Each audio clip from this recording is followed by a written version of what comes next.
In this episode of our photography review show, we're gonna look at 61 photos from 29 photographers.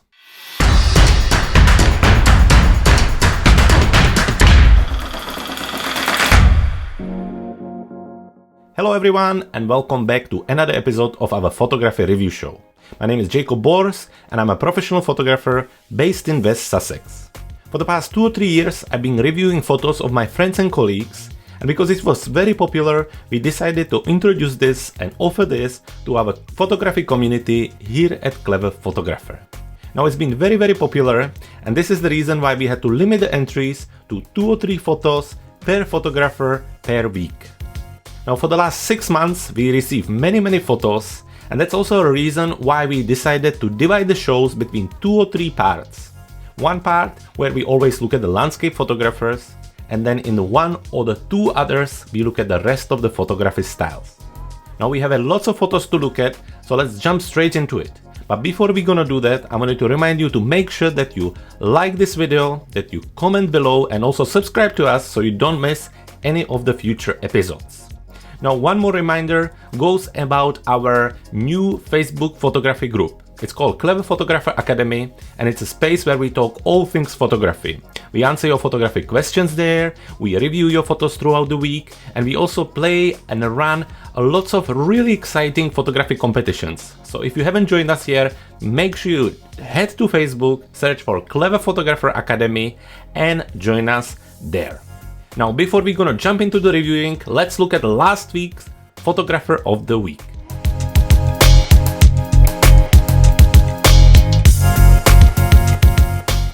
And here we are introducing you to our last week's Photographer of the Week. Now this week we are very excited as it's been a while since we had a portrait photographer in this award. Now it goes to Michaela Firesova. She is a nature and portrait photographer based in Czech Republic here in Europe, and it is really the portrait photography we want to commend her for, as she does really nice fan art, kind of stage kind of portrait photography, and it's really beautiful. Here is an example of her Instagram profile with a beautiful mix of different color styles.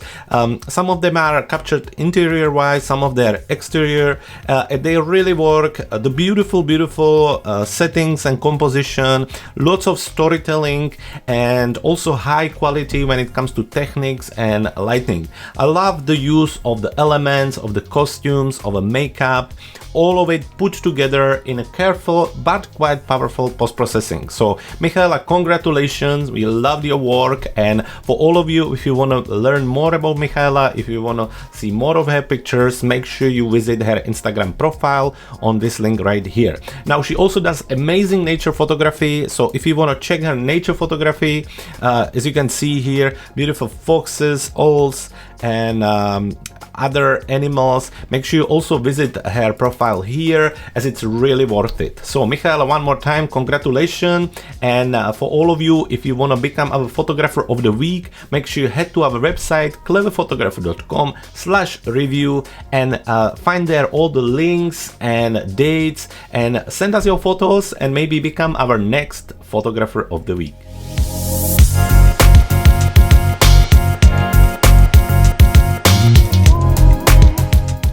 And now, since we have all of that out of our way, it's time to actually jump into the reviewing of your photos. Now in this first part of the photography review show, we're gonna be looking at landscape photographers. I believe we have 20 photographers to look at, so let's start right away. So we are again here inside of the Lightroom CC. That's what we're using to review the photos, and we're gonna go one by one reviewing the different photos. Now we always look at the technical part first, then we look at the composition, and finally we look at the post-processing. In the post-processing, I'm trying to give you a few tips here and there of what I would do differently. However, in overall, we really hope that it's going to be helpful for you and that it gives you some motivation and inspiration on what you can do with your photos right away or in the future. So let's just start right away here by looking at the arts image right here. Now I'm looking at the photo. Obviously you send us the befores. Those I believe are raw files. Let's have a look at that. Yep, right away.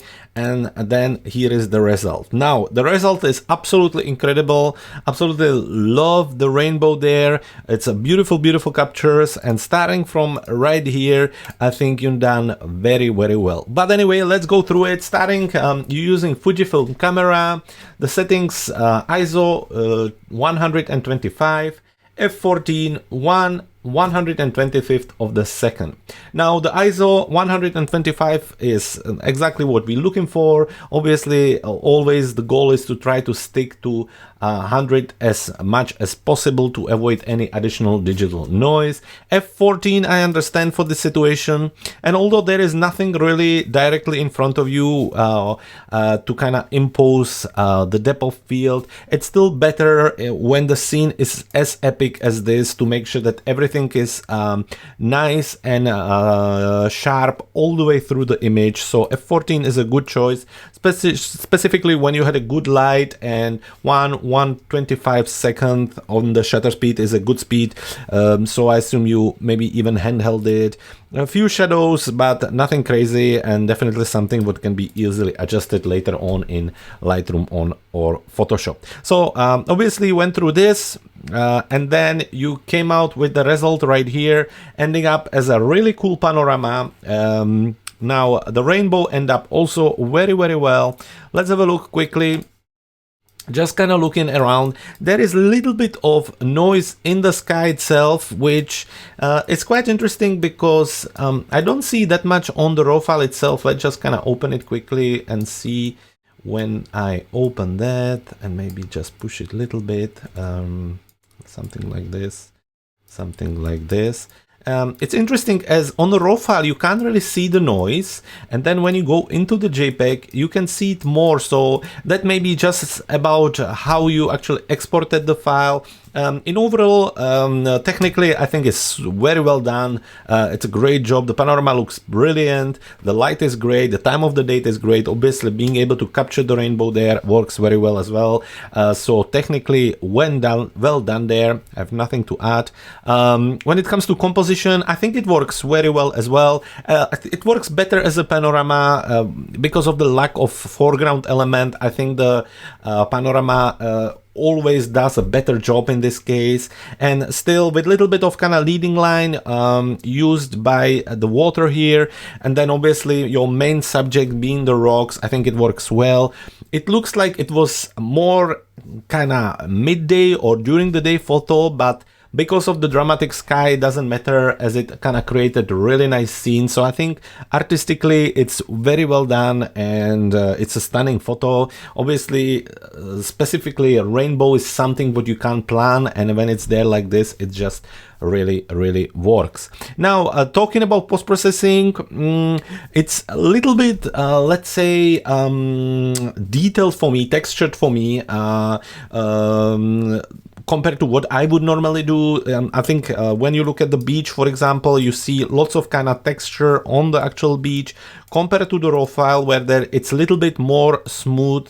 So that's one thing. Also, when I focus on the actual rocks, again, they are really detailed, which isn't a mistake. It's just in overall, it takes a little bit of the nature effect away. I think sometimes we push the texture and sometimes maybe even clarity, and we really focus on the details to make sure that everything is full of details, that when then it's shown, it actually takes away a little bit of the nature feel of the image. So I think sometimes it's just as simple as maybe just dropping a little bit the clarity, and it kind of just hit the edge off, and it makes the picture look nice and natural. Anyway, that would be just me. Other than that, I think it's super well done. I think the light looks cool, and really the white balance is good. Shadows and highlights are nice. There is a little bit of blue on the rock here, but nothing crazy. The contrast between the dark and blacks works very well as well, and in overall I think you really have something to be proud of. It's incredible capture, and putting it all together, it's a great result. So well done, and hope you have more pictures like this and that you can send them to us in the future. Now moving on, the next photographer, we have Alfie. Alfie, we have two images from you, so let's jump to them. First, starting here with the kind of guy paddling on a boat in front of beautiful sunset, so that's very nice. On this one, I'm not 100% sure because it looks a little bit blurry. I assume maybe you use a texture or something to create this like a paint-like effect. Nothing wrong with that, it's just a different kind of photography altogether. So let's have a look at it. Starting with this image here, again, starting with the technical part. Sadly, there isn't really details here about how you capture the photo.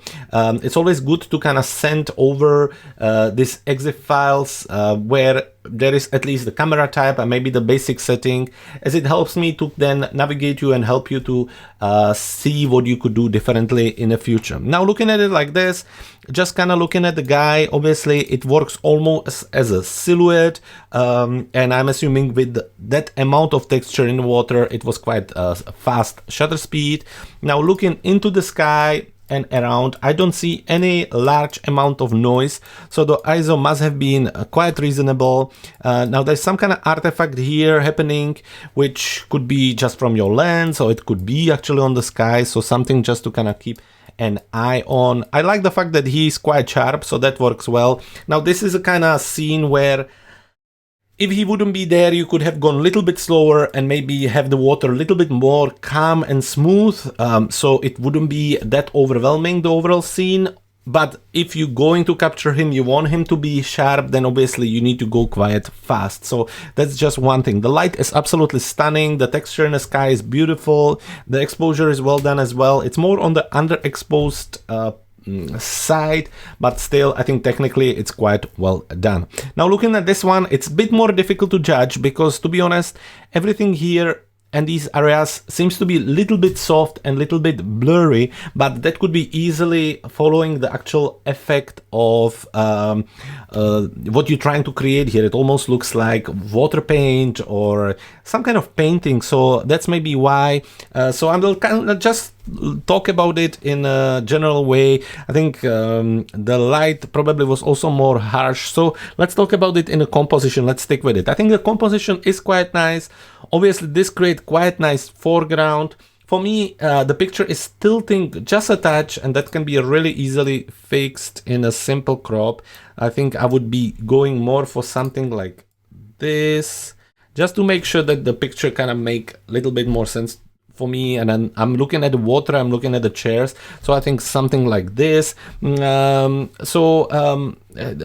chairs create a kind of nice scene. It's kind of storytelling, like you can imagine sitting there, and in overall it's quite nicely done. You know, there is things happening, there is a little bit of texture, and in all it's quite lovely photo, Alfie. Looking at this photo and talking about composition, in overall I'd quite like it. If I could choose, I would wish that you would have a little bit more space here because it's a little bit tight there, but altogether I think it's really nicely done. I think it's nicely framed. I always like and I think it's really powerful when you kind of divide the sky and the ground or the land into the kind of thirds. So I always like when either you have a 2/3 of sky and 1/3 of the land approximately, or when you have a 2/3 of land and 1/3 of sky. It's not always the case, but most of the time it really works, and it really creates very powerful scene. And in this case I think it really works. You always have to make the decision based on what's happening on the actual sky, for example, where I think in this case the sky is a little bit more interesting than the water itself. Now the advantage of having him there, first of all, it gives us depth. So suddenly the picture become much more kind of natural. It's not just flat water. I think it kind of gives us an idea of the size also. Also the fact that he's right in the middle of the glow, I think works very, very well. And overall, I think it's very well done. Now already mentioned in the technical part that if the water would be a little bit more calm, which either it would have to be naturally calmer or you could use slower exposure, then it would kind of remove this amount of texture. And I think altogether, if you would print it, you would see it a little bit more. The picture is a little bit busy. It's nothing wrong with it, but it's just lots of sharp edges, lots of texture all put together. So already the sky is super dramatic, which is beautiful, but then the water is dramatic too. So together, the human eye wouldn't know necessarily what to focus on right away, and that's just one point I would add to it. Other than that, I think a beautiful capture. You have to be patient to get the guy on there, and it really works. So all in all, well done, Alfie. When it comes to post-processing, nothing I would add here. The white balance is nice. I think it's underexposed a little bit, but I think it works with the silhouette like effect here. Let's quickly have a look. Maybe I would just add a little bit of exposure to make it a little bit brighter, but other than that, it's well done, you know. I think it's lovely. It still looks quite natural, and it's well done. Now this one obviously had more stuff done to it, and all in all, when it comes to this watercolor effect, I think it's very, very well done. I think it really works nicely here. The texture in the sky is very nice as well, on the bottom as well. So altogether, it's very lovely, Alfie. I think it's something a little bit different, but I can totally imagine this being printed and have it on a picture frame somewhere. So together, Alfie, well done, great pictures, and make sure you send us more in the near future. Going to the next photographer, we have Dave. Dave, 2 images from you.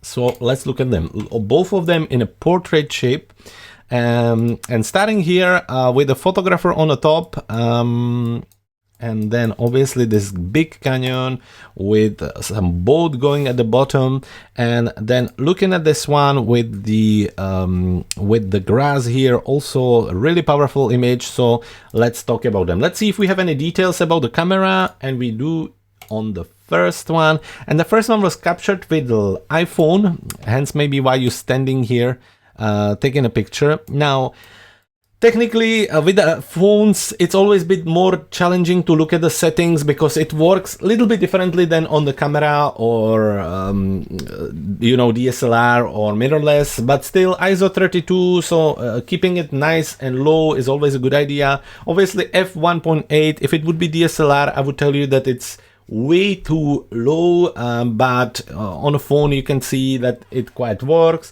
and 1500 of a second is a very, very fast shutter speed, so that should be able to capture everything what is in there. Now looking at it just from the kind of point of view, as you can see here, there is lots of details on the rock itself and also on the rock back, so detailed all the way through.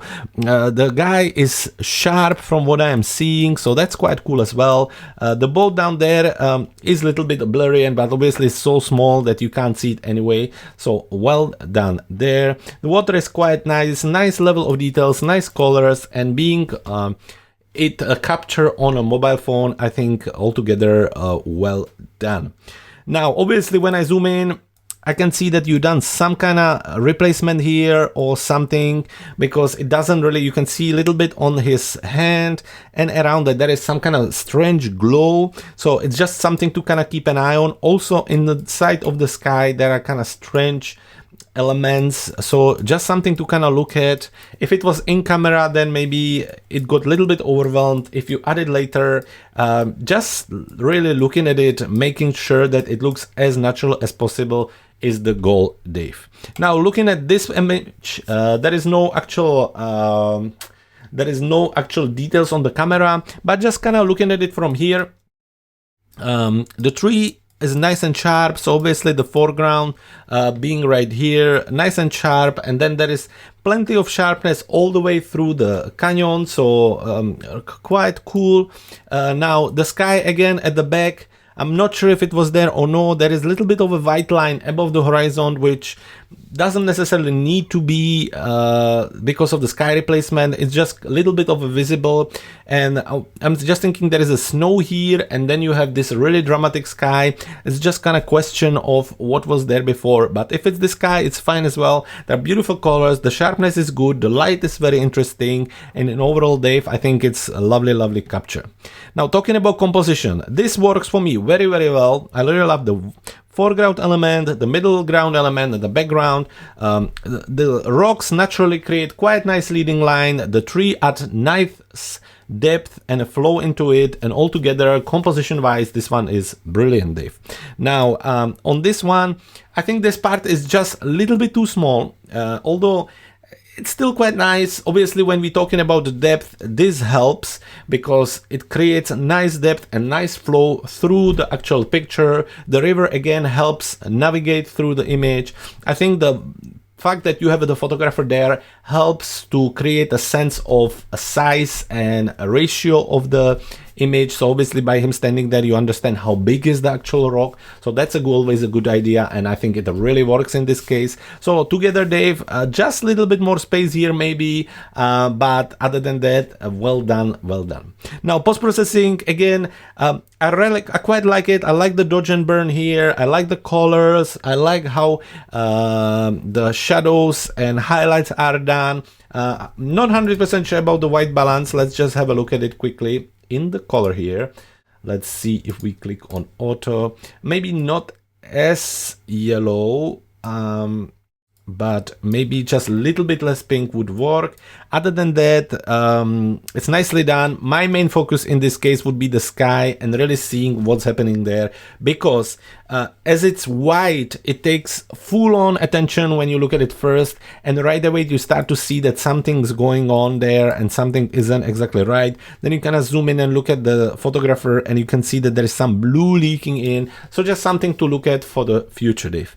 Now looking at this one in the post-processing, it's little bit too textured for me. I think seen like this, when you really push the texture and the details, one thing, details are really important. Of course, you want to have everything sharp, but I think at some point it goes over the edge to the point where it's starting to be a little bit unnatural, and that's because human eye wouldn't see all these details all together. Obviously, you would see either one or the other, and I think a little bit of softness simply by maybe adding minus clarity always helps, just to make it a little more natural. You see, when I shift it down, right away we lose a little bit of the edge.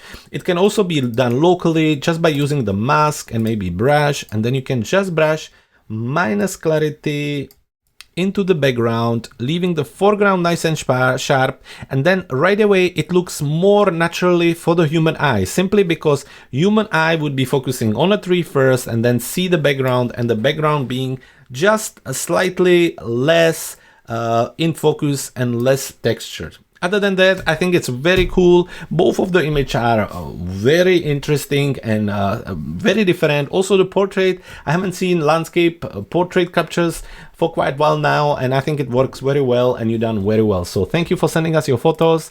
If you have more of them, make sure you send them over. I would love to see them.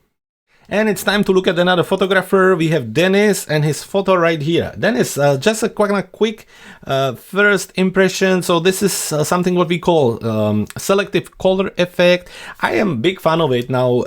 It's been much more popular, let's say 5-10 years ago, and now it kind of got out of the trend a little. And even though I think when it's done gently, I think it can really create nice effects. There is lots of professional photographers who really kind of no hate it, but dislike this look. But all in all, well done here. Let's see if we have any details on how you capture the image. And it looks like you use Fujifilm, ISO 100, f4.8, 1/250th of a second, which is a good settings. I'm not sure about this camera. I don't recall seeing it. However, ISO 100 is great, so there will be not much extra noise, and 4.8 works very well. Obviously, it creates more of a focus on the foreground element than the background, but looking at it still, there is enough to be able to recognize the whole scene. 1/250th of a second is perfect. Anything it's moving should be still nice and sharp, and as there is no movement, it's not a big deal. Now looking into the sky, there is fair bit of noise on it, and that can be through the post-processing or anything, because it shouldn't really be coming from an ISO. So that's a one thing. Second thing is there is not much of a texture into the sky actually, so I think that's a little bit of a shame, because it just become big white piece and part of the image. When it comes to framing, I think it's a shame that you're missing parts here. I'm not a big fan of this really tight cropping, because it again looks quite unnatural. I think if there would be at least kind of 1 centimeter, 1 inch on each side, it would be really helpful.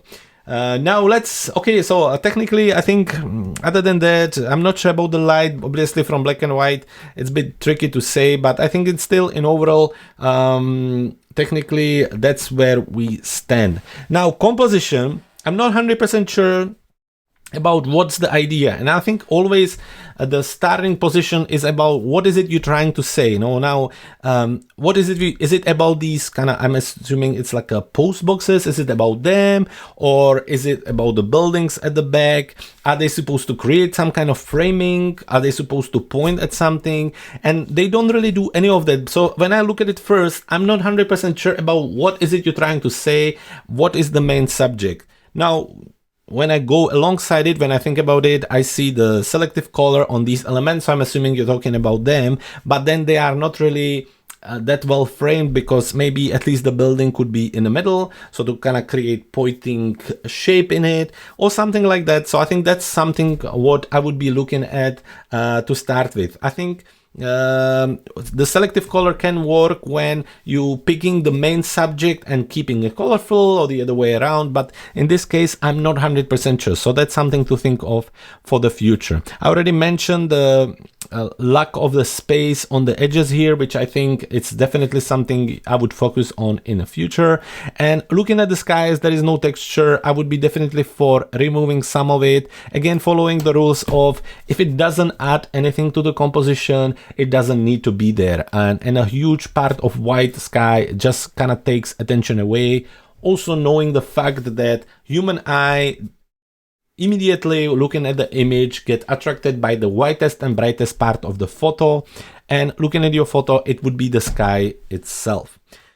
So that's the composition. That's just something to think of in the future. When it comes to post-processing, so when it comes to the selective color, they generally are much nicer ways to do it. You're looking for colors, full colors, however you try it, so nothing wrong about that.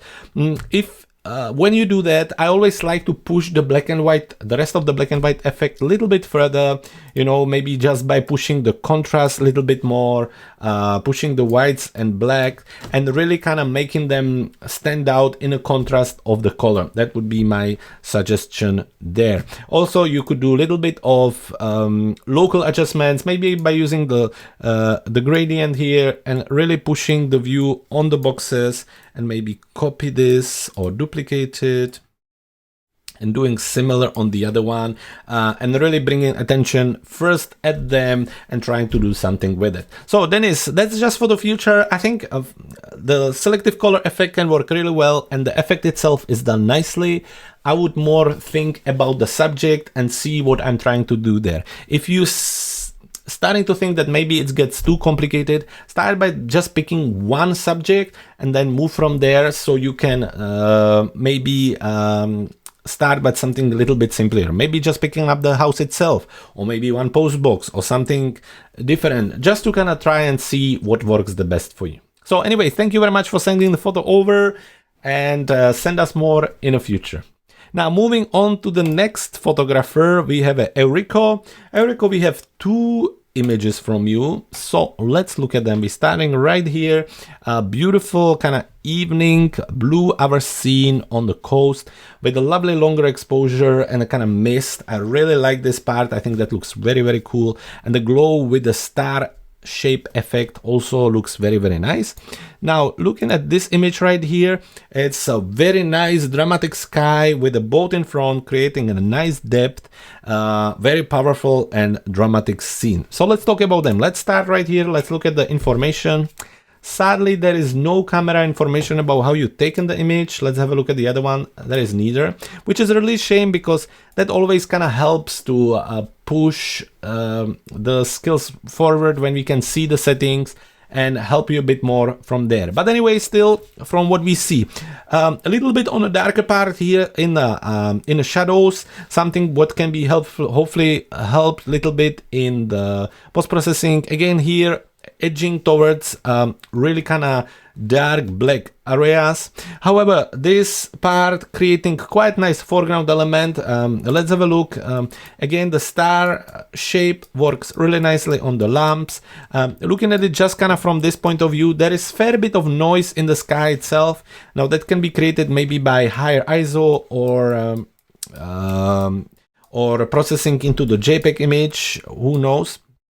I think the long exposure on this part works very, very well. I think it looks super cool, and that's about it for the technical part of this image. Now, talking technically about this one, let's have a look. Obviously, the boat is sharp and so is the person there, so that's nicely done. So the shutter speed was fast enough to keep that sharp. Again, there is a little bit of noise in the sky itself, so that's a little bit of a shame.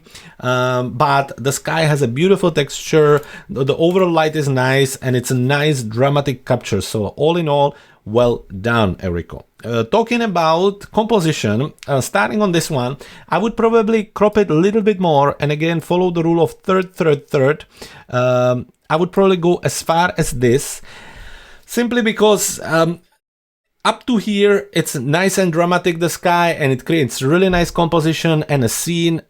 At about this bit, it's just starting to be boring and overwhelming for the human eyes. So I would definitely go ahead, and if you want to keep the same ratio, maybe go and get somewhere like this, and maybe just shape it around. So this is something what I would do. Also, what I would make sure is that my horizon line is straight, so I would do that. So that should give us something like this, and suddenly we are all together a little bit better. And then, as I say, the sky works very nicely here. I love the drama, I love the contrast of the colors and the brightness. I also like the bow there because it adds a nice depth and understanding of the size of the image and the whole scale. So well done on there. Now on this one, similarly, what I would do, I would check the geometry and go and see with the auto, just to make sure that my houses are straight.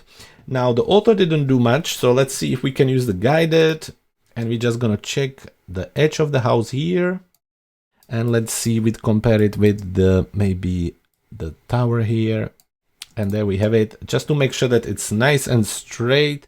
And so that's where we are. Now you can keep this in the foreground if you want to, but I would be quite interested to see if we would go for 16:19 and kind of take away that part, what would it do? And I think it would create probably even more interesting image, because still all this part can work as a foreground, this one as well, and it's just a little bit more concentrated and more powerful for me. But completely up to you.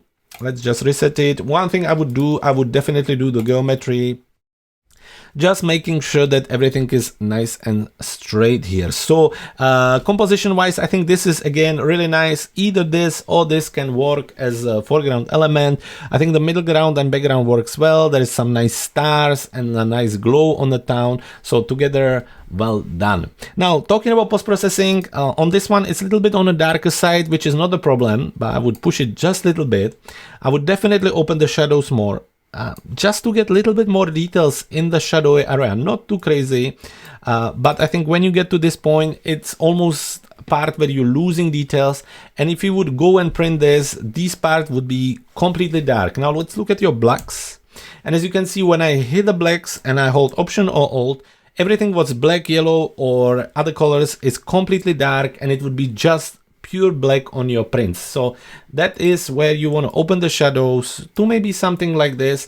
Also, you can do it selectively. If you don't want to open it on the whole picture, you simply go into the masking, use the brush tool, and open the shadows and just brush into the areas which you want to adjust. So something like this, maybe something like this, and a little bit of this here. And I think that really helps a lot, just to kind of keep everything under control. One more thing I would do, I would also double check for sensor dust, as I can see some of it here.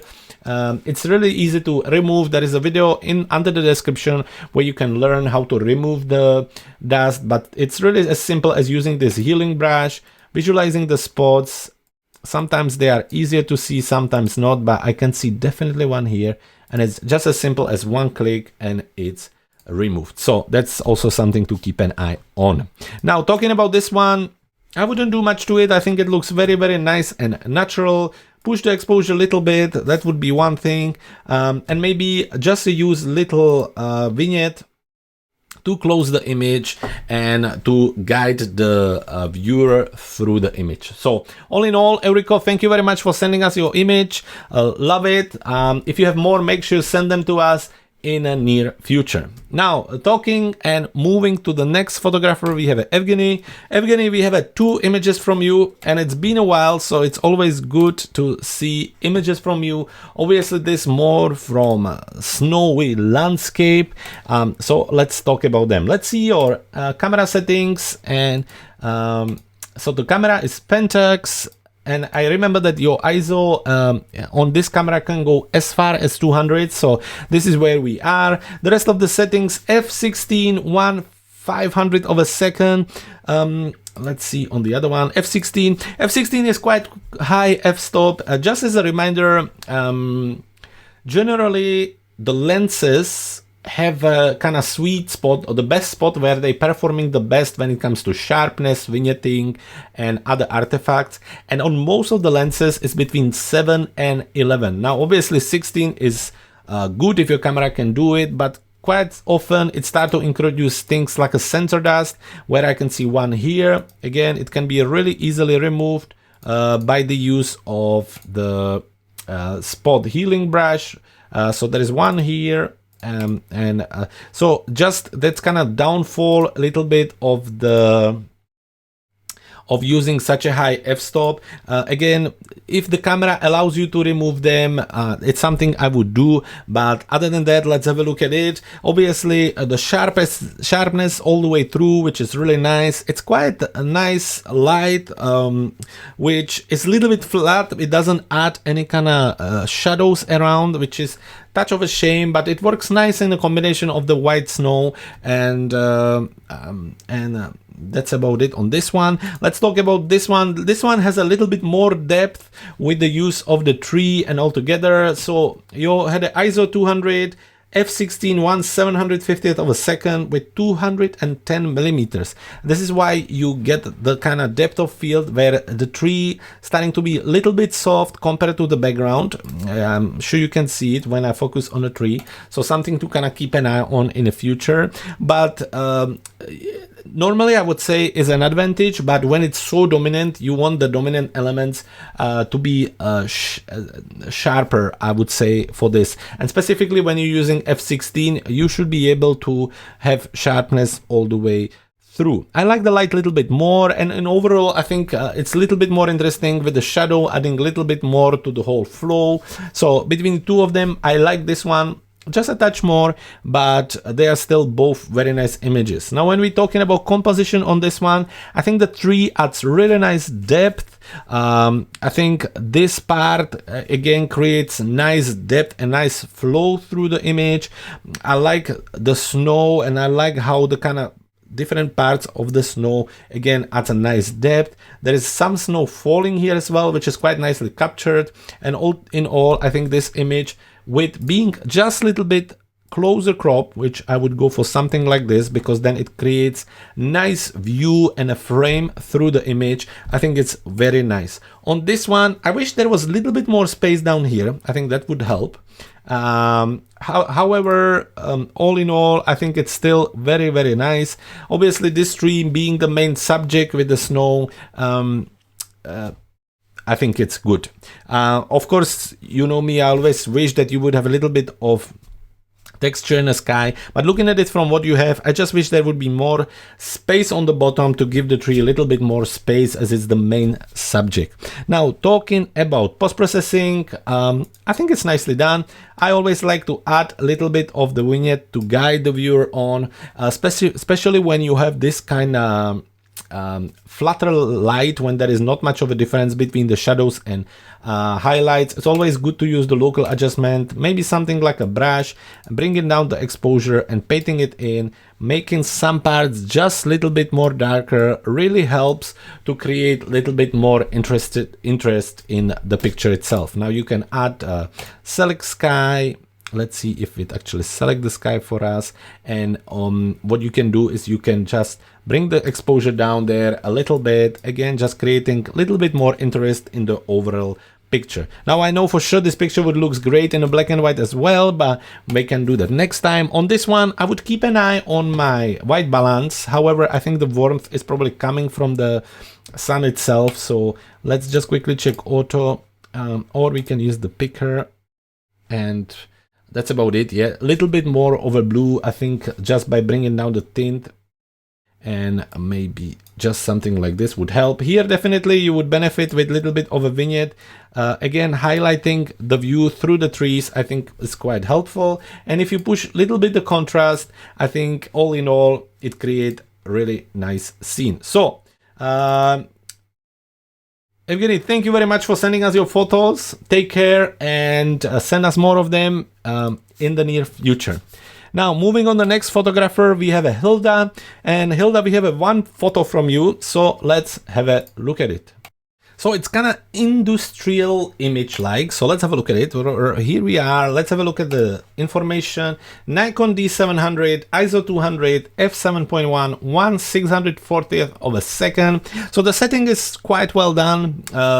As always, depending on your camera, you want to be as close as 100 ISO as possible, specifically on a day like this when there is still enough light and you are in kind of quite basic scene. I think you want to really start by setting your ISO to 100. f7 is perfect, 1/640th of a second, really depending on the light condition. As 1/640th of a second is fast enough for a handheld, so you all good there. Now let's just have a look at it.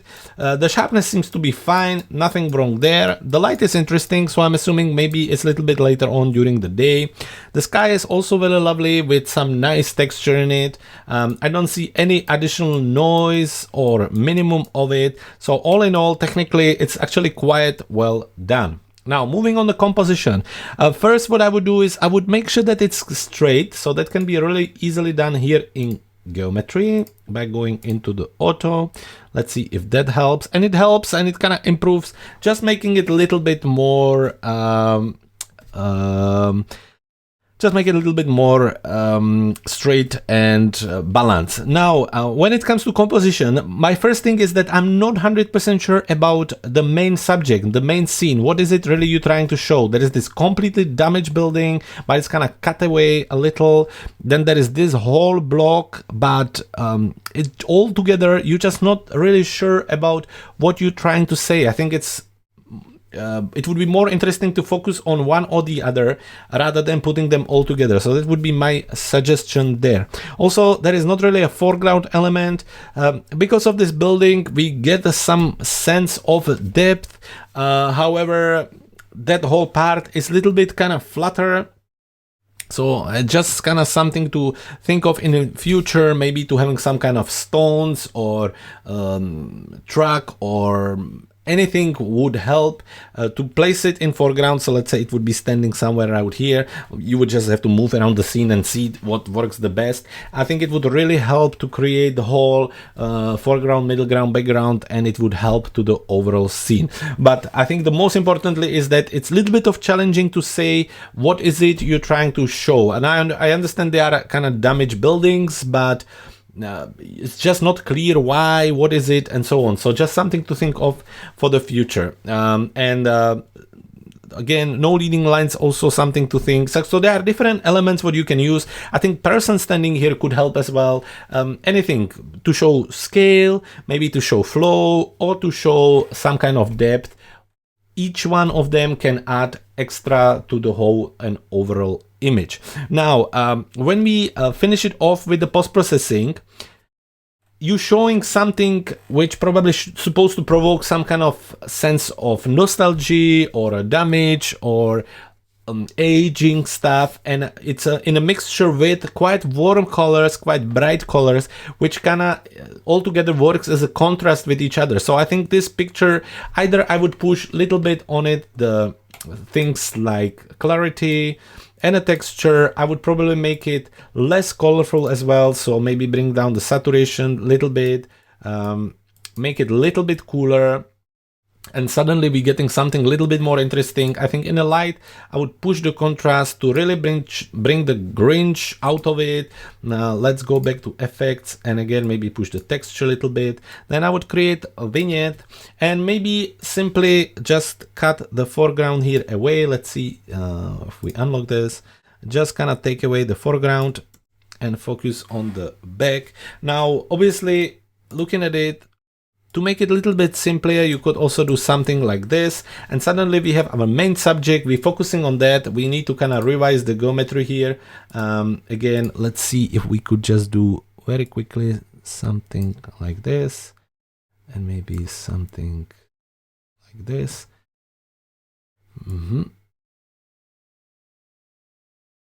And just straighten this, just making sure that we are a bit more straight. And if we again add a little bit of cropping, a little less maybe, so we can do something like this, suddenly it's starting to be a little bit more interesting. And then you start to work with the kind of local adjustment, adding a little bit of more vignette from the bottom, I think would be helpful as well. And then maybe another one from the side here, just very carefully, something like this. And then you can highlight the main subject by using like a radial gradient. So you do something like this and add a little bit of exposure to it. And maybe all in all, like this, it's a little bit more interesting or something different. Just giving you a few ideas of what could be done. This is a before and this is a after, and this is kind of before the edits, and this is the after the edits. So Hilda, I hope this is helpful, just kind of guiding you somewhere, trying to show what can be done. All in all, thank you so much for sending us your photo. Make sure you send us more of them in the near future. Moving on, the next photographer, Jay, we have there 2 images from you. So one right here, really kind of foliage tree with a blue sky at the back, and one right here with kind of massive rock, nice leading line here, and dramatic sky. So let's talk about them. First of all, let's have a look at your technical part of the image. So starting looking at both of them using Nikon Z6, ISO 100, f8, 1/60th of a second. So setting wise, perfect, nothing to add here. Ideal setting for most cameras, obviously trying to keep the ISO nice and low. f8 is a sweet spot for most cameras, especially here where there is not really like immediate foreground element. It should be still sharp all the way through. 1/60th of a second is generally the kind of speed where you should be able to handheld the camera without any additional blur added with the movement. Now zooming in, I think maybe you done some sky replacement here because you can see some fragments around the actual tree here. Again, visible here, here. So I wonder what was the original sky, and it's just something to kind of think of. Personally, I have no problem with sky replacement as long as it's done well. So you always want to double check, triple check the picture to make sure that it's not visible. Other than that, I think the sharpness is nice. The actual light is quite nice as well. So technically, other than the sky replacement, I think it's well done. Now, moving on this image, again, looking at the settings, ISO 100, f13, 1/20th of a second. Now, with 1/20th of a second, that's the point when I would start to look at introducing a tripod, obviously. f13, I wonder why you went for the f13 here, other than probably making sure that the picture is sharp all the way through. We can kind of see that it kind of is. It's touch soft there, but that can be also just because of the JPEG conversion. But the light is quite nice here. The only thing is what kind of doesn't correspond is the light in a comparison with the background. What stops me the most is the sensor dust you can see here, 1, 2, 3, 4, 5, something what can be really easily removed. If you need to see how it's done, there is a full video tutorial on it in the description of the video. However, you can just use the healing brush here, and it's really as simple as selecting the sensor dust, and it gets removed really easily. If you need help to see it, you can visualize spots here and kind of adjust the threshold of them, but I think together like this is really helpful, and right away we can look at the image without getting distracted with the noise. Now similarly, when I look at this picture, I see really sharp edges with a little bit of a line around them, which generally points towards sky replacement. Also, there are spaces here and here where there is a little bit different color of the sky compared to the rest of the image. So just something to again think of for the future. Now talking about post-process, now talking about composition, I quite like this. I'm not sure if that much of a sky has to be there, and I also think that the picture is tilting just a little bit. So something I would do here is maybe look at like a 16:9, making sure that everything is straight, and just go for something like this. I think it's a little bit more powerful, looks a little bit more epic. Anyway, your main subject is the rock, and I think like this together, it looks very cool. Now talking about this one, the foliage is always a little bit tricky because when you're shooting like a lonely tree or a main tree, or the tree is your main subject, you really want to look for as good background as possible. And to be honest, this part of the trees takes lots of attention away from the main tree. I think this part works, but this part no, and suddenly the tree really kind of sync with the rest of the image and starts to get away, and it's not as clear. So that's just something for the future. Lonely trees, either you need it to be further from the background trees so it can really stand out, and you can maybe use like a depth of field to differentiate between them, or you want to look at the position where the tree would have much clearer background. So that's just for the composition. I also think that if the tree was your main subject, I would make sure that it's not cropped. You want the whole tree to be kind of seen on the scene, and that's about it, Jay. So talking about post-processing, my main thing would be keeping an eye on the sky replacement. On this one, again, if you do sky replacement and you kind of place different skies, it's always a good idea to place another layer over it with some kind of color effect to make sure that they nicely blend together. Now, obviously, you could do a little bit of local adjustments, maybe highlighting the kind of leading line here. Again, playing a little bit more with the rocks, but that's about it. I think it's nicely done. Now on this one, the white balance is a little bit towards the green, and it's quite often when the camera captured scenes where there is too much green, blue, orange, it actually takes the tint and it starts to push it into the rest of the image. So if we go to the usual setting and color and we click on auto, you will see how it kind of pushes the pink up, and that's simply, we don't need the warmth. I think the warmth is good enough, or maybe a little bit, but let me show you a bit.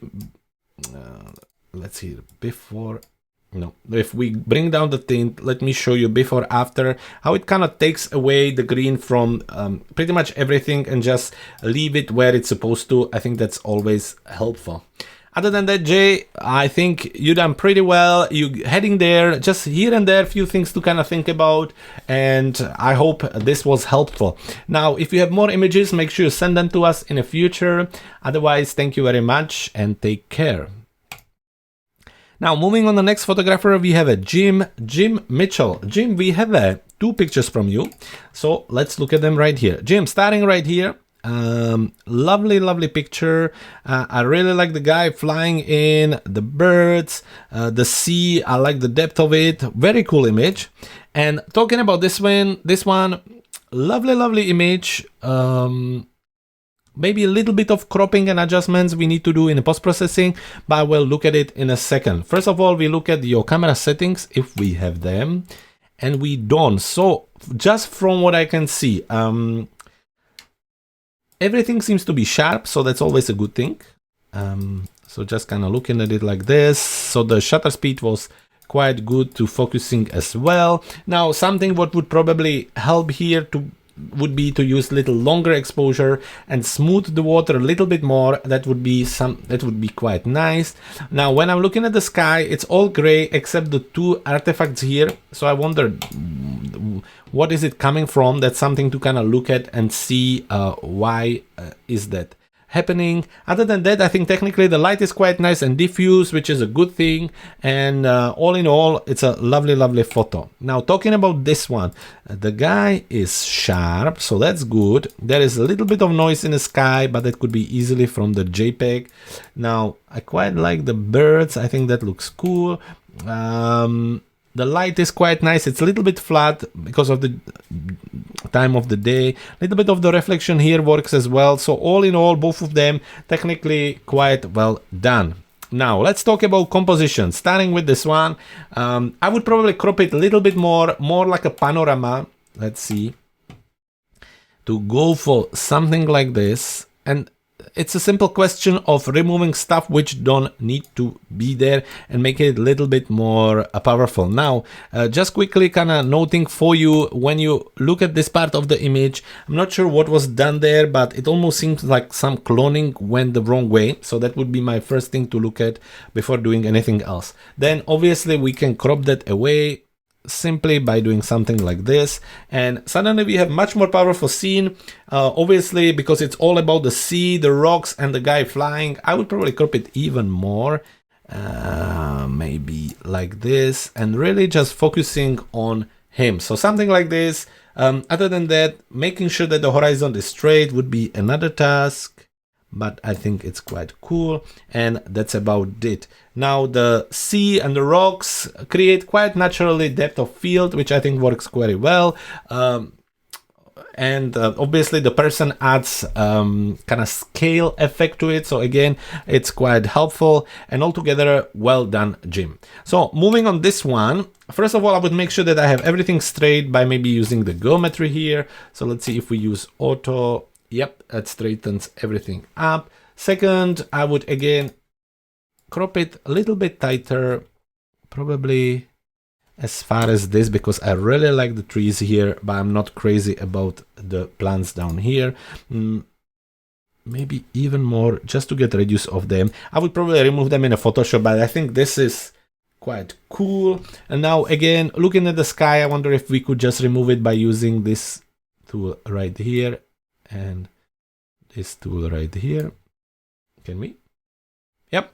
So that's quite easy fixed altogether. And composition wise, it's brilliant. Foreground, middle ground, flow of the water, the building on the third part of the image, the bridge, altogether really cool, Jim. Loving the photo. Now let's stay here for the post-processing. First thing I would check is a white balance by using the auto. And as you can see, the camera kind of push lots of green into the image, so I would just help with a little bit of the tint.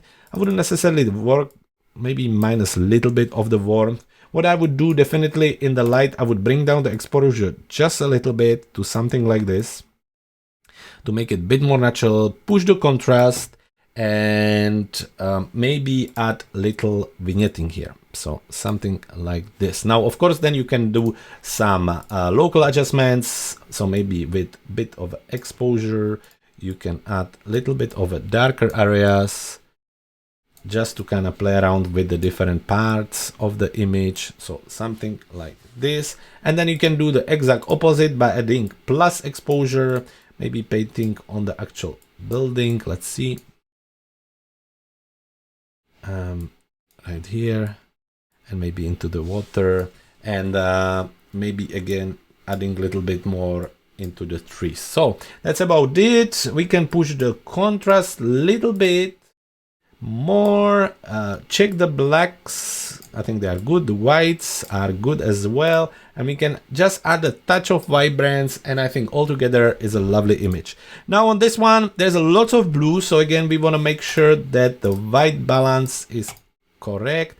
So I think not as much warmth, but I think something maybe like this is a little bit more natural when I show you before and after. Let's see, before and after, you can see how the blue kind of leaks into the rest of the image in the color of your sun, the color of the building. So I think this would be helpful. Again, I think little vignette is always helpful here in the effects. And again, you could do some local adjustments, but you already get the hint of it. So Jim, thank you so much for sending us your photos. I think they are super cool. I like both of them, but this one is almost like from Lord of the Ring or something like that, and they are very, very lovely. So if you have more images, make sure you send them over. I would love to see them.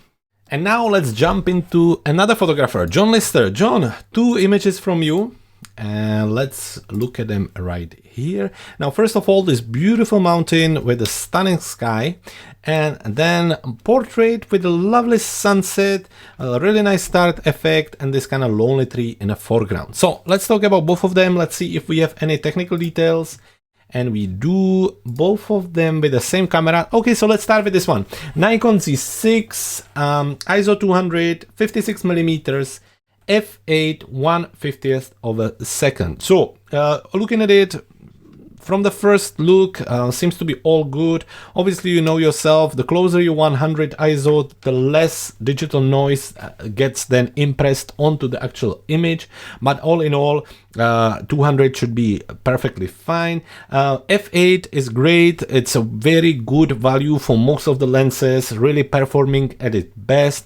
And looking at the image, and as there is really not like a huge foreground element close to the camera, it should be really kind of sharp all the way through anyway. And 1/50th of a second is generally recognized as the speed where you should still be able to handheld the camera. So all in all, very good. Now looking at it technically from the kind of image point of view, the sharpness seems to be very good. Obviously it's a JPEG image, so there is a little bit of a softness there, but that's most likely from the transition. Also, you get a little bit of a noise in the sky itself, but again, this gets quite often introduced through the conversion into the JPEG, so I wouldn't be crazy about it. I think there is a beautiful light happening there.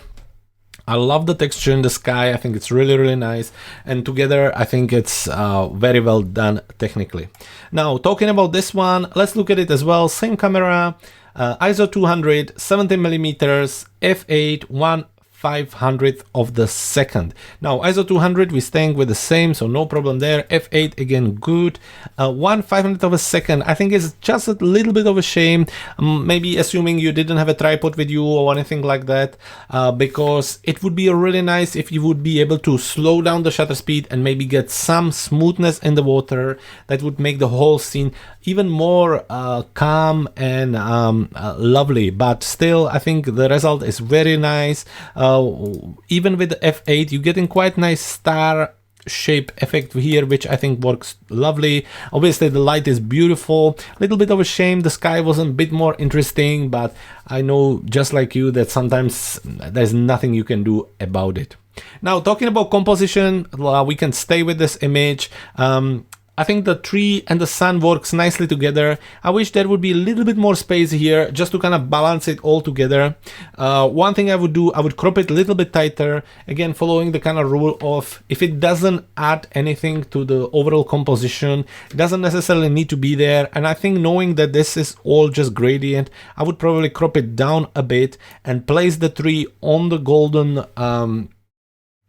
kind of rule of third here on the cross here, and I think that's like becoming a little bit stronger composition, so that's something I would do here. Other than that, the tree adds really nice depth to it compared to the mountain. The wrinkles, yes, there is a little bit of texture, but I think together it's lovely. There is a clearly visible main subject here. The light is beautiful. Those stones helps us with the depth and the overall scale. So I think together, well done, John. Now talking about this one, it's a tricky one because the sky is beautiful. However, I also feel that there is a little bit too much of it there, and the sky kind of overtake the subject of the mountain. So next time we would be there, I would kind of see if I could get a little bit more of the ground to make it a little bit more balanced, or you simply have to cut it a little bit to maybe something like this. But you don't have to, it's just the sky really takes the main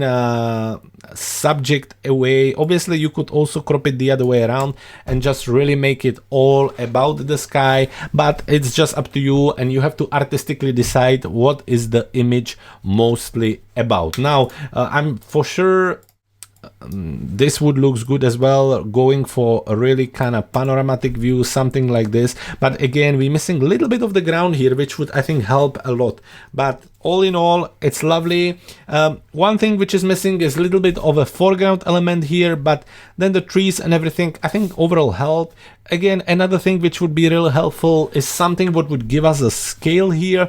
I'm kind of even looking at it and I'm wondering if those are trees or bushes, and yeah, if there would be some kind of tree or something to give us an idea of how big is the mountain, I think that would help. Those are not mistakes, those are more hints for the future, John, so nothing bad to take away from it. I think post-processing, this one is lovely. There's lots of warmth, so let's just quickly check on the white balance.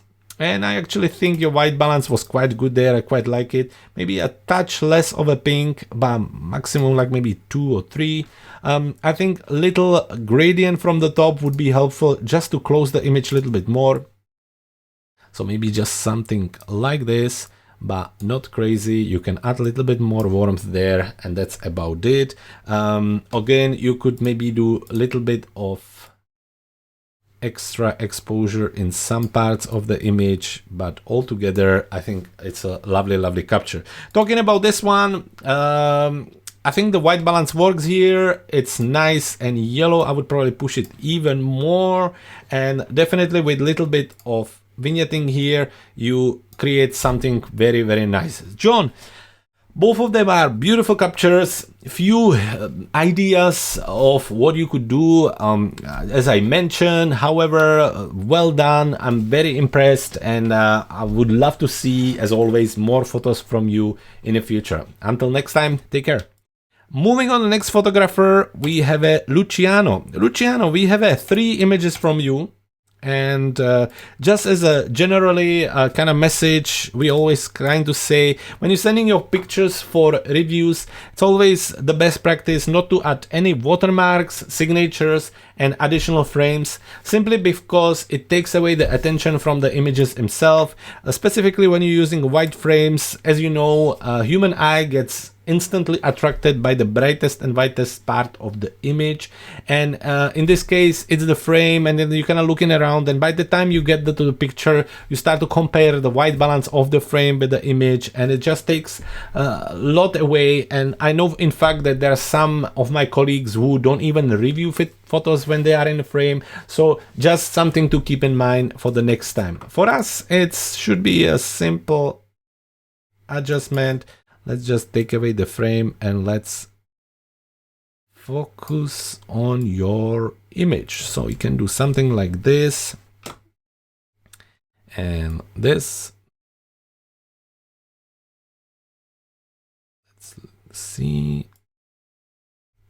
And finally this. Now we do review 1 to 2 pictures per photographer per week, so we will have to choose which 2 we're gonna look at. So let's quickly see. We should look at this one, and we can probably stay with this one, and we'll keep the black and white for next week. So let's focus on those 2 images. Let's see if we have any camera details, and that's another reason why the frames are a bit of a shame, because they take away the data, and then I'm not able to really tell you a bit more about what I would do different technically. Let's have a look at it first. This kind of lonely tower, almost like a church tower in the middle of a landscape with the snow. Quite nice capture. I think technically, just from what I can see, there is no noise, so that's quite nice. The sharpness is really good as well. I like that.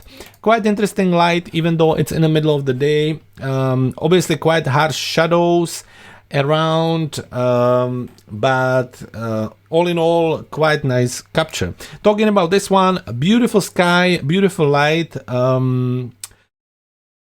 There is a touch of softness on the image, if you know what I mean, and also it's a little bit difficult to say what is it that the main subject is. Looking at it like this, it seems to be the sky. Also there are some houses cropped.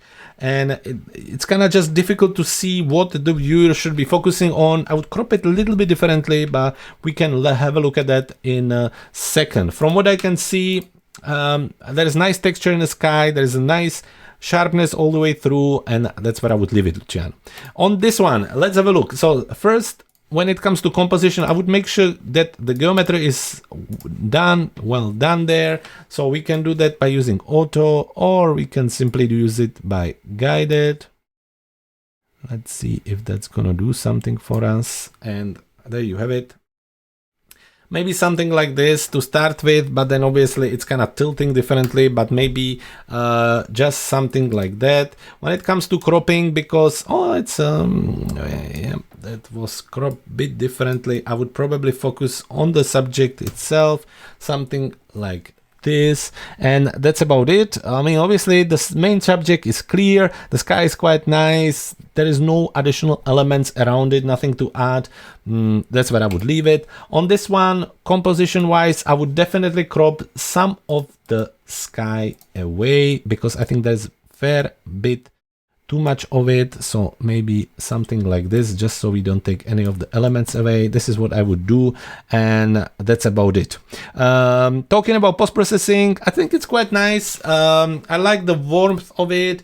I think the shadows, the highlight looks quite good, the white balance looks good, the exposure looks good. All in all, it's nice. On this one, there's a bit too much of a blue for me, so I would push a little bit of the yellow, just a touch. I would definitely look at the effects and maybe add vignette around it, just to bring the attention forward. And then I could do a little bit of a local adjustments, so maybe just add mask here and bring down some darkness here, and then use a brush and lower the exposure, and I could just brush some of the lower exposure here, just to create something a bit less flat. You could do the similar on the actual house here, maybe not as much, but just something like this, just to kind of play around and do some local adjustment. All in all, Luciano, for next time, just make sure the pictures are not in frame, so we can work a little bit more with it. It would be great to also see the details from the camera, so we can kind of push it forward. And other than that, thank you very much for sending your photos, and hopefully I can see more of your images in the near future. Moving on to the next photographer, we have a Marta K.A. Marta, our Winter Wonderland photographer winner with the beautiful images. So we have two pictures from you, a little bit different this week.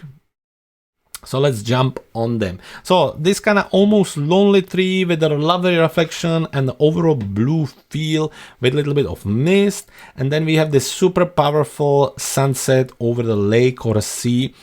So two interesting images. Let's have a look at the camera settings. So we don't have a setting for the sunset, but we have for the tree here. So Nikon D5600, ISO 100, f7.1, 1/400 of a second. So as the setting goes, it's spot on. Nothing I would add there. I think the ISO 100 is ideal. f7.1 is sweet spot for most of the lenses, and 1/400 of a second is a good shutter speed depending on the time of the day. Now, let's have a look at this one. So there is no details. I really love how the sun is defined. I think that looks super cool. I like the reflection. Also, this silhouette effect is quite cool. It's kind of full on, heavy, and altogether, I think it works quite cool. There is a little bit of softness on these foreground elements. However, again, I love the shape of the sun. So altogether, technically, it's actually not that easy, and I think you manage quite well here. Now, talking about composition. So on this one, first, I think the picture is tilting a little bit. So I would adjust that to make sure that I'm straight. So something like this. And then if the tree is my main subject, I would make sure that it's in a center. And then if you're going for the 16:9 crop, that's a one thing, but I would personally make sure that my reflection is on the center and do something like this. So I think right away that's a little bit stronger composition, a little bit more balanced composition. Let's see, just to make sure, something like this, I think just helps all together. And that's where I would leave it. The reflection is nice. I think all these elements add a little bit of depth. The reflection naturally adds quite nice flow into the image, and that's where I would leave it. Now let's talk about this one. Let's just quickly, let me see if I can see anything was happening there. So obviously there were bushes, so that's a bit easier to understand what you're trying to work with here now. So I think those parts are a bit extra. So again, I would probably crop them away and make it more about the sun. So maybe something like this, making the sun kind of standing out a little bit more, and also adding the dark to each side and making it more balanced would be something I would do. I think maybe we have a little bit too much of the top. So something like this, and all in all, that's about as far as you can take it. Obviously with this silhouette and everything, you want to keep it nice and steady, but I think you want to keep the bottom more balanced, and I think this works a little bit more than the original crop here, but that's just about me. Obviously another way to do it, you could kind of turn it around and really go for something similar what you were trying to do earlier. Let's do 16 or 19 on the previous image to go for portrait. You could do something like this, and then it's also quite strong composition there. So let's go back. That's about as much as I would do and could do with the elements you have here. Post-processing, absolutely nothing to add here. Full on heavy orange sunset, beautiful, well done. On this one, you know, it's your style, so I don't really want to say much to it. I think it works quite cool. For me, there is a little bit too much of a blue here, so I would probably remove some of it and go more for white. Let's see if we can do it in actual colors here and saturation, and maybe remove a little bit of the blue.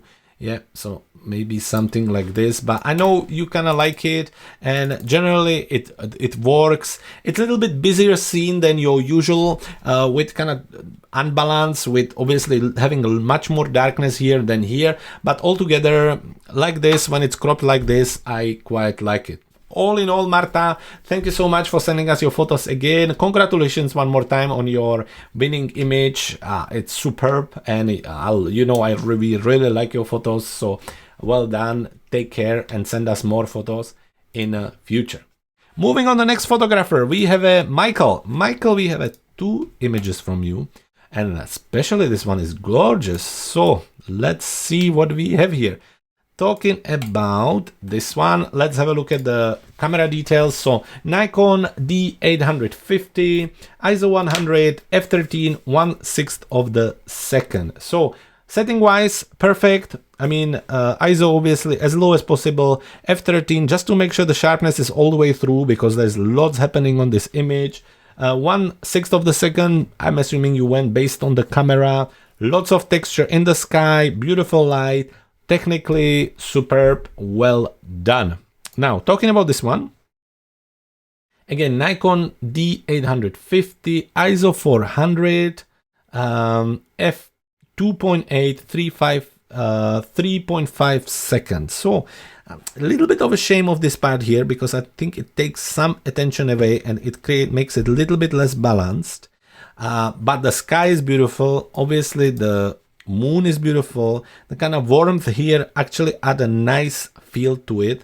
The gradient is quite nice, and the warmth here is quite nice as well. So this is why I'm saying that this part, it's just a little bit of a shame that it's there. The camera setting, obviously shooting at night, you gotta go and push the ISO a little bit to make sure that you have a sharp stars. F2.8 really depends of what kind of gear you were using and so on. So a bit difficult to judge. However, there is no much noise in the sky, which I think is really nice. It's in overall quite sharp for what it is. Obviously, when I open the shadows a little bit, while I do this, you can see the kind of natural softness, specifically in these parts. This is where you kind of want to choose what you're going to focus on. The moon also isn't 100% sharp, but still putting it together, it's a lovely scene, Michael. So thank you very much. Composition, I think there's just a little bit of tree here, which I would crop away. Let's have a look. And to be honest, you're kind of wondering, and I think it's all very lovely. You could just crop different parts away and see what kind of works the best. You can kind of play around with it and see if this would maybe be more powerful, or just keeping it without the branches there. Obviously, this is quite nice foreground element. You just wish it would be a little bit bigger, but I don't really have a huge problem with it. I think in overall it's nice. Some elements which would give us a little bit of a sense of the scale would help as well. But I think it's all about the sky and the beautiful kind of canyon, and all together I think composition wise it's quite nicely done. On this one, to be honest, if the image is all about the moon, then I think there's way too much of the other stuff. It's just a bit tricky to say what is it about. Are you trying to create kind of romantic scene with the valley and with the moon? Then I would probably crop it a little bit differently again. I would get rid of the top, which doesn't really have a stars, doesn't really have anything, so I would kind of take that away, and maybe a little bit of the foreground, just about this much, and then I would get rid of some of the, if you would kind of really focus on the moon and on the town, then I think something about this would be a bit more powerful. It takes away the distraction here, the warmth still stay there, maybe even less of the top to do something like this, and that's about it. That's where I would kind of take it from, but still this is how you cropped it, and this is how it is, but just something to kind of look at. Post-processing, it's really blue, and some of the shadows I think are kind of away. Let's see. So I would open them just a little bit, and I would add a little bit of the warmth to almost this degree. So I think also by adding the warmth, it kind of opens even more some other parts. Definitely I would crop the top at least to get something like this, and that's about it. On this one, I would open some shadows, that's for sure, because you want to see details in all of these parts. Let's see if we add even more temperature and more pink to make it a little bit more powerful, more vibrance, and that's about it. Michael, this is beautiful capture. You should be proud of it. Thank you so much for sharing it with us. It's always great to see your images, and I hope to see more of them in the future. So there we are. We have a few more photographers in front of us. First of all, Peter Richardson. Peter, I was having a look through your images, and I noticed that the two you sent us, I already reviewed last week in the last week episode. So if you go on our YouTube channel and just look on the episode on 10th of January 2022, in the landscape section, you can find your review there. I'm not going to do it again. You can easily review and see the review there. Anyway, moving on. Sabine, we have one photo from you this week. So let's have a look at it right here. Sabine, black and white, kind of street, abandoned place feel. So let's have a look at it. Let's quickly look at the there is no data about the camera, but from what we can see, so very nice sharpness pretty much all the way through. You get a little bit of a softness on the beginning, so maybe a little bit of the depth of field here, focusing further in the image. But however, all the way back, that seems all sharp. Quite nice light coming from the side, quite nice contrast, lots of lots of texture all the way through the image, lots of nice contrast. So from the technical point of view, I think it's quite nicely done. Everything is straight, which I really like. There is no much noise, or pretty much none. The sharpness is good, the contrast is good, the light is good. So I think all the way for an image like this, well done. Nothing much to add here technically. Now, composition wise, you always kind of trying to think of what is it you're trying to say, what is it you're trying to show, and in overall it's a scene. So the subject is a scene because there isn't very specific one subject you're focusing on. Obviously you kind of try to think of what you're trying to show, if it's the abandoned place, or if it's the fact how it's damaged, or if it's how it's full of the graffiti, or if it's the light. So there is a kind of mixture of different messages, and sometimes it can come across a little bit confusing. So it's just something to kind of think of, what is it really you're trying to show off, and then work with it. So for me, let's say it's the mixture of the abandoned place with the graffiti and with a quite nice mixture of textures. Now there is a nice flow created by the leading lines on the floor, by the depth of field in these pillars, by the nice slide. Obviously because of the door you also get some kind of sense of scale. So all in all, I think composition wise it's quite nice. I would maybe crop it a little bit more tight from the top and from the bottom, maybe more something like this and this. Really, because the scene almost looks like from a movie. You're looking for a movie-like crop, and most of the current movies are using 16:9. It doesn't need to be as tight as this. Now you can see how I'm purposely trying to keep this graffiti in the whole piece, because I think two of them are really playing the big part of the overall composition. I don't think on the bottom it needs to be cropped that much neither. I think something like this, it's a little better option. So this is where I would leave it. I would have maybe next time moved a little bit more towards the center, so the pillars would be more visible and they would again create even a little bit more depth in overall. Now, when we're talking about post-processing, it's quite nice black and white, lots of textures, again, lots of contrast, lots of kind of push on black. It's processed quite a lot. And you can see it specifically on the darker areas. I don't know if you can see it on the screen here or no. When you push black and white picture with the processing fair bit, you start to get like a dark glow around some subjects. It's more kind of, you can more see it from the distance, but specifically on these, you can see how it has the kind of glow around it. And usually it's a glow from white and then dark. So that's just something to keep an eye on. Again, similarly here and here, so just kind of keep an eye on it. Other than that, the vignette is quite nice, the light and highlights are quite nice. So all in all, I quite like the image, Sabine. I think it's something a bit different. Again, obviously at this time of the year with the difficulty with the light and weather, totally go for something like this. It's nice. I would push less down a little bit the details and the texture, maybe by lowering a little bit the clarity, just to make it a bit more natural, and just keep an eye on the contrast and your black and whites to avoid these kind of glow around the items. Other than that, Sabine, thank you very much. One more time, congratulations for the Winter Wonderland competition, and take care.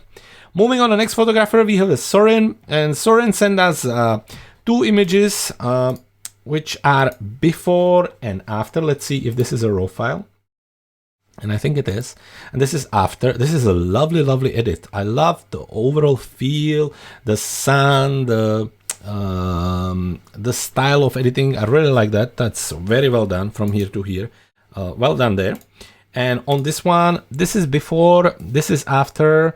The pink for me is pushed a little bit too much. And also, when I'm focusing on this part, it seems like it became really soft. So I don't know if there was some post-processing done on this thing, because here it seems all defined and good and sharp, and then the after has a lot of these parts which almost disappear. So I wonder why did you get this artifact here? What is it you were trying to do?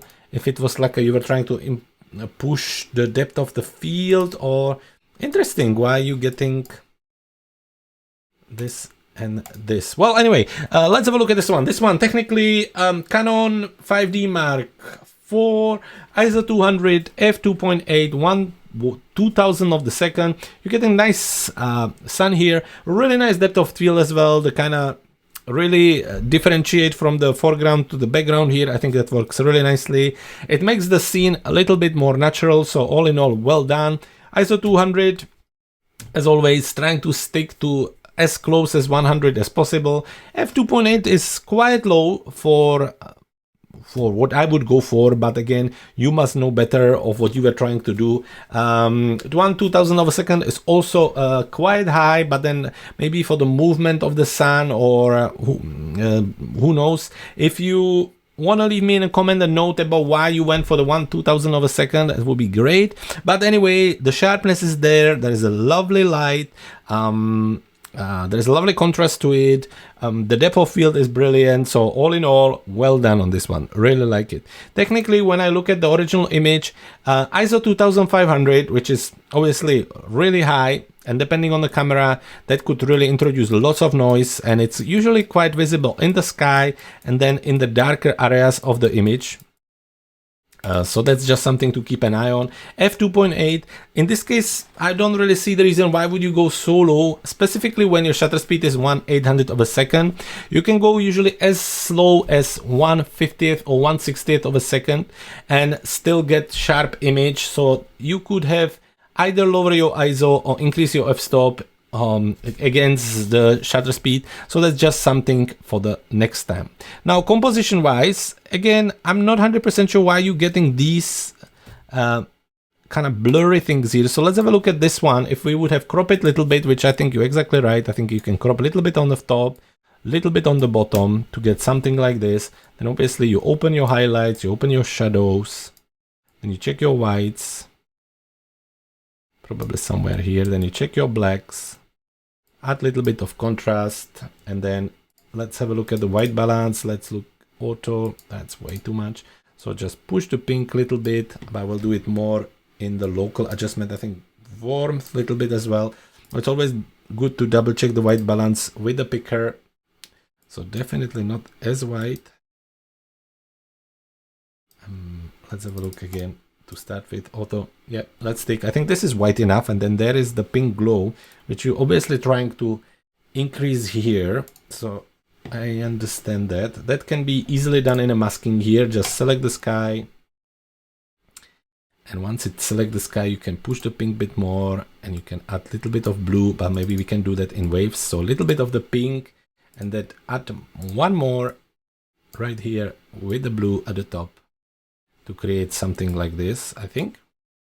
Yep, then we can add in effects, some vignette, maybe something like this.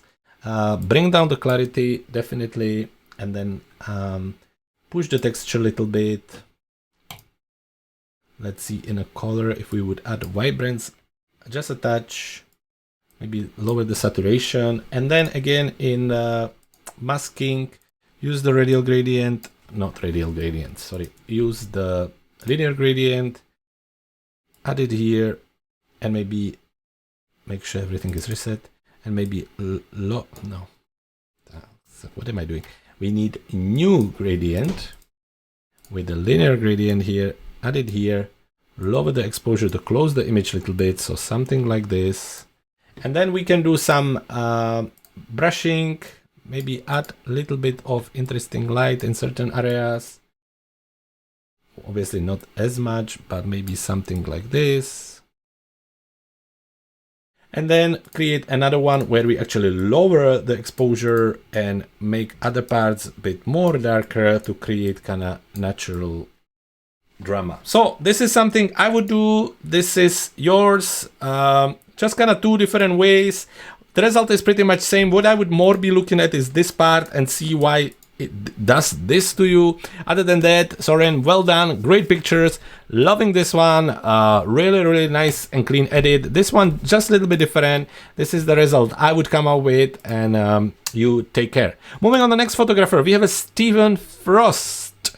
Stephen, we have two images from you. The trains right here with super dramatic sky.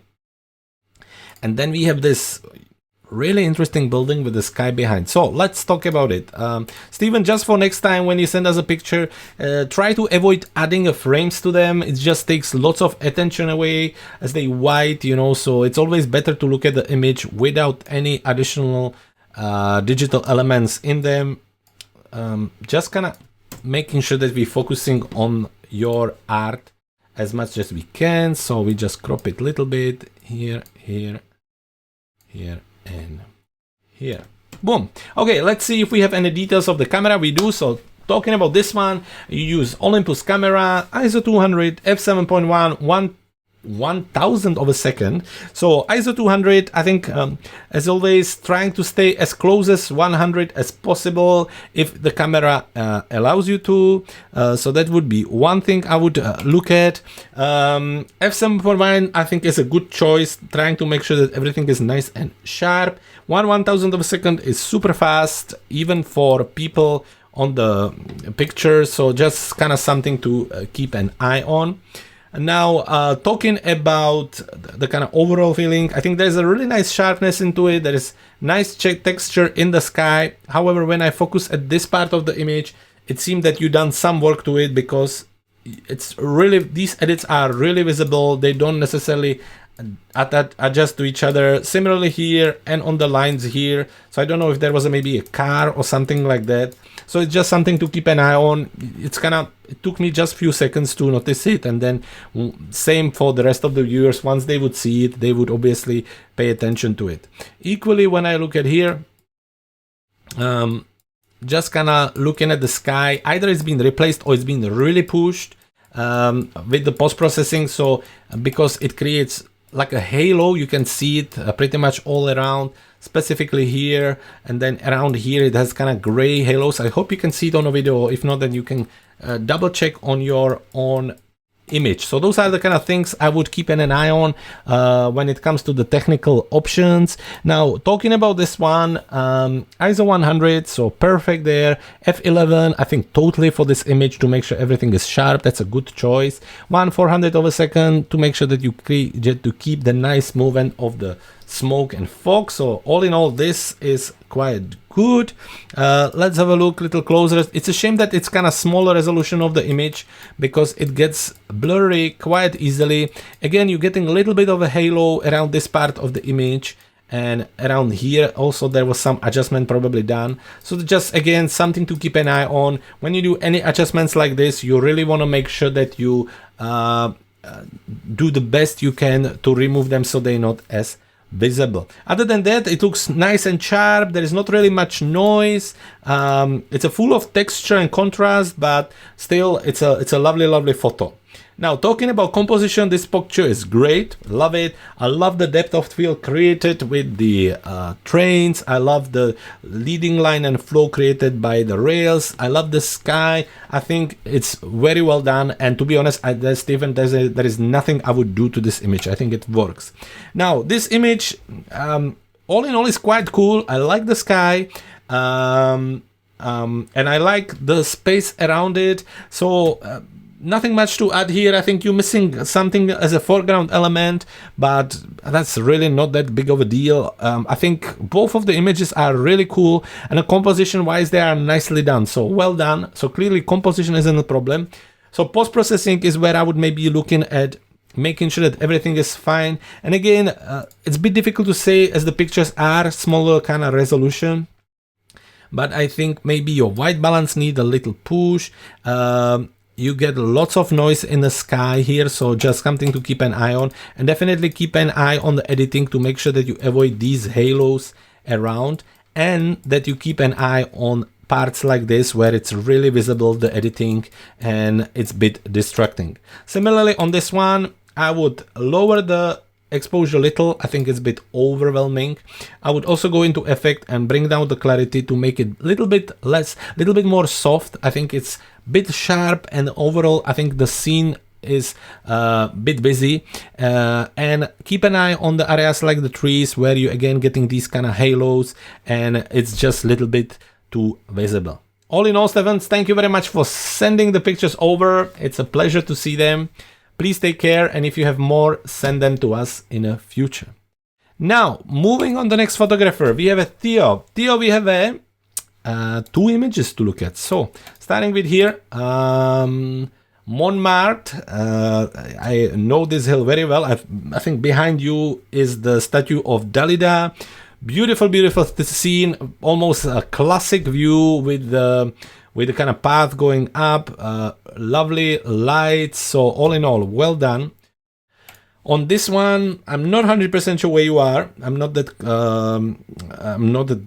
comfortable with this view. However, it's still very nice. I think it's a shame that you're kind of missing the bottom of the street and that it's all tilting a little bit. It's also a bit too blue and purple for me, but let's see if we get any details in the technical skills. So this is created by iPhone, which I think is a brilliant result then. If this was captured by iPhone, so well done. ISO 20, f1.8, 125th of a second. With the iPhones and smartphones in overall, the settings are a little bit tricky, so I don't worry about it too much. I think you have a nice sharpness all the way through. There's a lovely sky. There is a lovely glow in these lamps. I think it's a bit contrasty, but still, I think it's very, very cool photo. So technically well handled. On this one, again, this one is iPhone 12, ISO 40, f1.6, 1/25th of the second. Everything seems really sharp here, so well done there. Obviously, some cars are a bit blurry, some cars not. Again, I think on this picture, rather than a technical skills, it's a shame that you're kind of missing the bottom of it. So while we're here, we can talk about composition. And I think first thing first, I would look at the geometry, making sure that everything is straight. So that can be helped simply like this. And then I would really like some cars being there, definitely not half cut. If you don't want them there at all, maybe I would crop it to something like this. So this is where I would take it. So that way you don't kind of show just half of it and the people don't know that you didn't capture the rest of the image. So that's about that.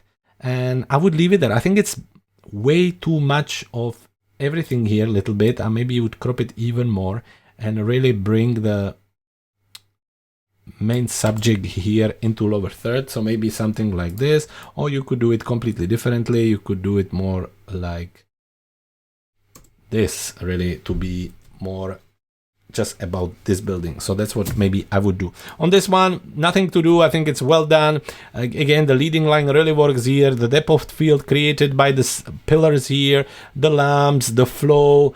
All in all, this is a classic view and it always works. Obviously, unlucky for you that there is this kind of fence around it, but still well done. When I was there last time, there were two cars here and remove them in Photoshop was a nightmare. So Theo, well done on this. Now, staying here post-processing wise, there's a lots of contrast here and kind of heavy dodge and burn. You get this, which is way too bright, and this part, which is way too dark. I think that's something to kind of look at.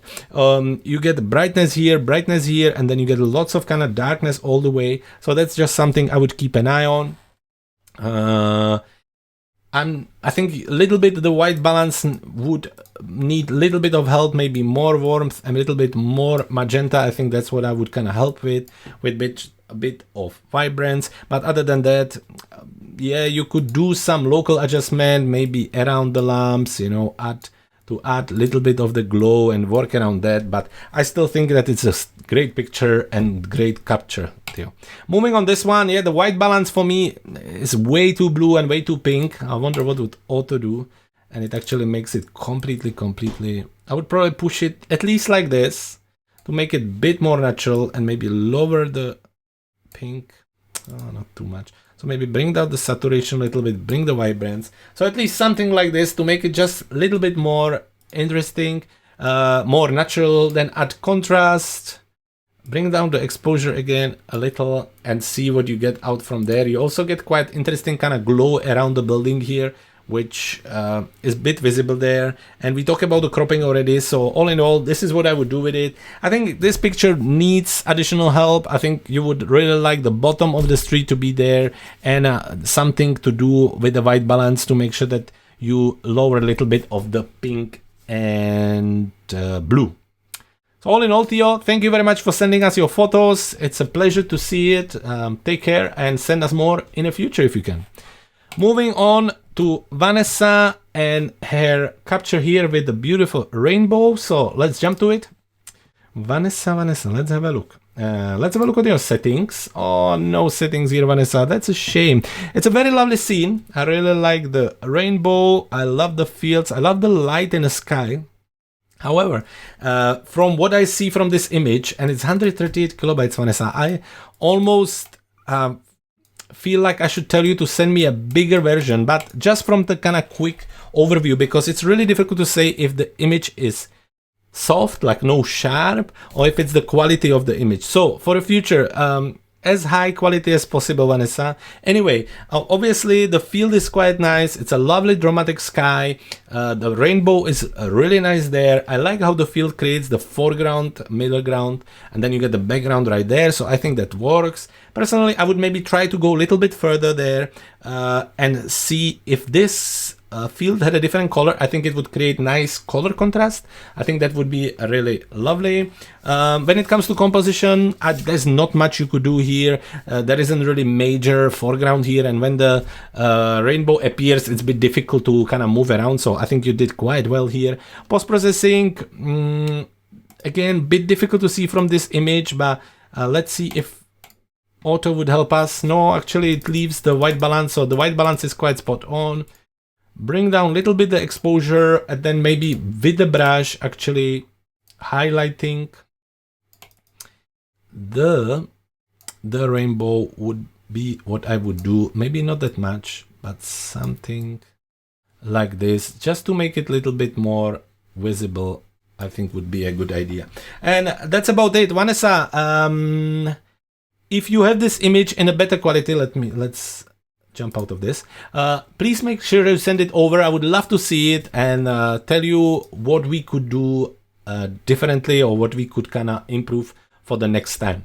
And finally, the last landscape photographer for this week, Zdenek again, all the way from South Africa. We have 2 images from him this week. And Zdenek, so we have a giraffes right here on really nice, almost like a panorama view, standing on the stones and the grass and everything, looking great.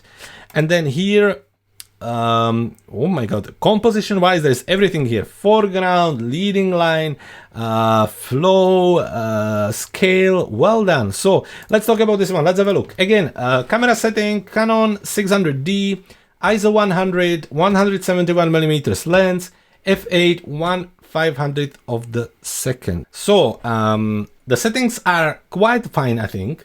Now obviously with that 171 millimeters, you're getting this really kind of big depth of field. This giraffe is quite nicely in focus, where the one at the back is quite soft. So that's what kind of happened with this lens. This one is alright.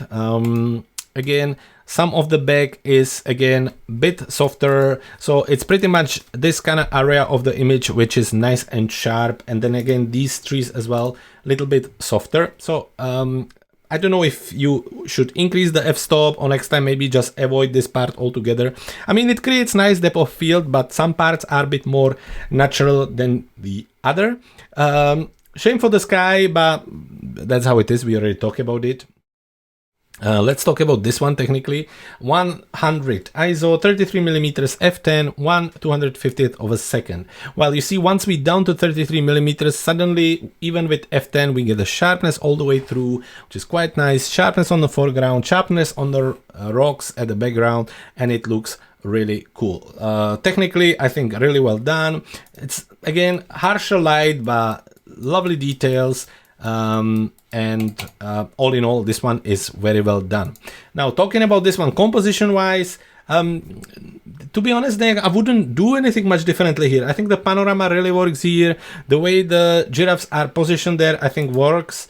Obviously, again, it's a shame that this one is a little bit blurry, and that then some parts are blurry, but altogether I think it's quite well done. On this one, as I say, it has all the things it needs to have. Foreground, leading lines, just well done. Nothing much I would add on composition on this one. Post-processing, the colors, obviously the sun was probably really bright here, so the colors are a little bit washed out. I wonder if I would bring the exposure just a little bit of it down, push the contrast, and see if we could add a little bit of the vibrance, just a little bit. And then because of the light being equal everywhere, that's where really you need to step in with the post-processing. I think a kind of heavy exposure down on this part here. Then you can do some brushing. Definitely like right here, and kind of create a little bit of natural contrast between the road, so that way the road kind of stand up a little bit on its own. You could add some extra brightness into the foreground here and to the actual road, so that way it becomes even more visible. You could play around with these strokes, and in overall just really play around and see how you can bring more of the natural contrast to it.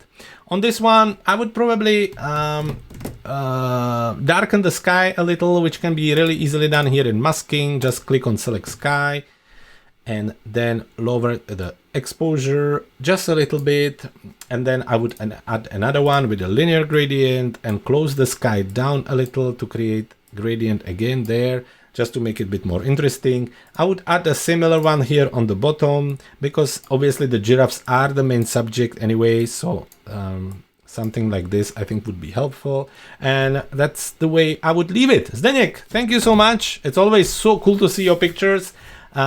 Make sure you keep sending them. I hope to see more next week. So take care. And the same goes for all of you folks. If you want to join us for the next episode of Photography Review Show, make sure you visit our website, cleverphotographer.com/review. You can find all the upcoming links, upcoming dates, and all the information about how you can join us already for the next week episodes. And you can have your pictures reviewed, you can become our photographer of the week, and you can keep pushing your photography forward. So anyway, thank you very much for joining us this week. Take care, and until next week, keep shooting.